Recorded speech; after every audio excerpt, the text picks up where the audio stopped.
মানুষ কেন প্রেমে পড়ে? এই প্রশ্নের উত্তর কোনোদিন কেউ খুঁজে পেয়েছেন বলে মনে হয় না। কেউ বলে মানুষ একা থাকতে পারে না, তাই প্রেম করে। আবার কেউ বলে এটা মানুষের স্বভাব। কিন্তু আমার মনে হয় প্রেমে পড়াটা এক ধরনের মোহ। বেশ, মোহ কি? মোহ হলো একটা ঘোর, এমন একটা ঘোর যেখানে মনে হয় এই পৃথিবীতে তার চেয়ে সুন্দর কিছুই নেই। এই সময় মানুষ ছোটখাটো ভাবে পাগল হয়ে যায়। সে বারবার ফোন চেক করে, একটা মেসেজ আসার অপেক্ষায় বসে থাকে। সেই মেসেজটা এলে আবার 10 বার পড়ে, মনে হয় কি যেন একটা বাদ পড়ে গেছে, আবার পড়ে। প্রেমের এই মোহের পেছনে আছে ডোপামিন নামের এক ধরনের রাসায়নিক। মনোবিজ্ঞানীরা বলেন প্রেমে পড়া আর মাদক নেওয়া প্রায় একই রকম অনুভূতি দেয়। মানুষ এক ধরনের নেশায় পড়ে যায়। তবে সমস্যা হলো মাদকের নেশার মতো এই নেশাও একসময় কেটে যায়। এখন প্রশ্ন, তাহলে মোহ কাটলে কি হয়, নেশা কাটলে কি হয়? মোহ কাটার পর মানুষ যেন হঠাৎ এক অদ্ভুত জগতে ফিরে আসে। প্রথমে যে মানুষটিকে দেখে মনে হয়েছিল এ এমন একজন যার মধ্যে কোনো খুঁত নেই, সেই মানুষটিকে হঠাৎ করেই খুব সাধারণ মানুষ মনে হতে শুরু করে। যে ছাদের সুইমিং পুল নিয়ে এত স্বপ্ন দেখা হয়েছিল, সেখানে গিয়ে দেখা যায় ছাদের কোনায় শুকাতে দেওয়া পুরনো পেডিকোট কিংবা লুঙ্গি। যে ফুলের বাগানের কথা ভেবেছিলেন, সেখানে হয়তো মাটির টবে শুকনো ক্যাকটাস দাঁড়িয়ে আছে। তখনই সম্পর্কটা একটা কঠিন প্রশ্নের মুখে পড়ে।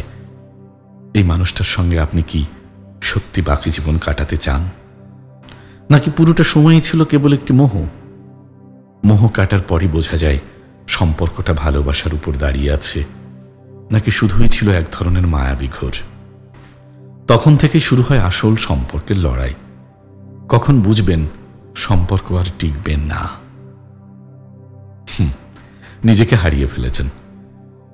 যদি কোনো সম্পর্ক আপনাকে আপনার মতো থাকতে না দেয়, তবে সেই সম্পর্ক কখনো টেকে না।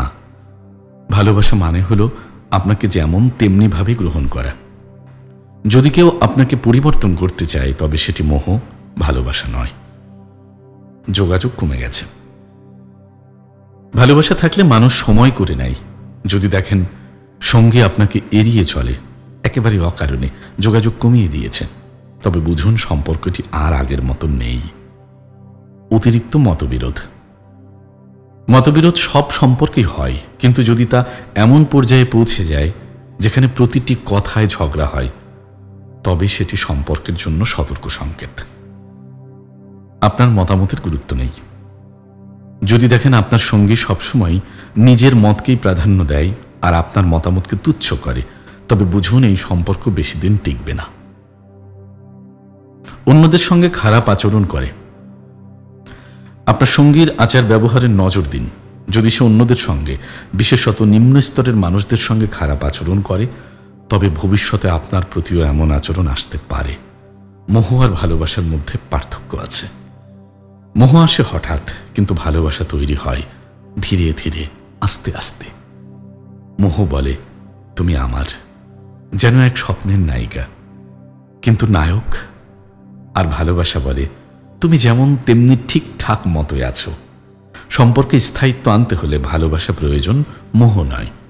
মোহ কেটে গেলে যদি দেখেন সম্পর্কটা আপনার জীবনে শূন্যতা নিয়ে আসছে, তবে নিজেকে মুক্ত করুন। জীবন একটাই, আর সেটা বেঁচে থাকার মতো সুন্দর হওয়া উচিত। তাই মোহ নয়, ভালোবাসা হোক।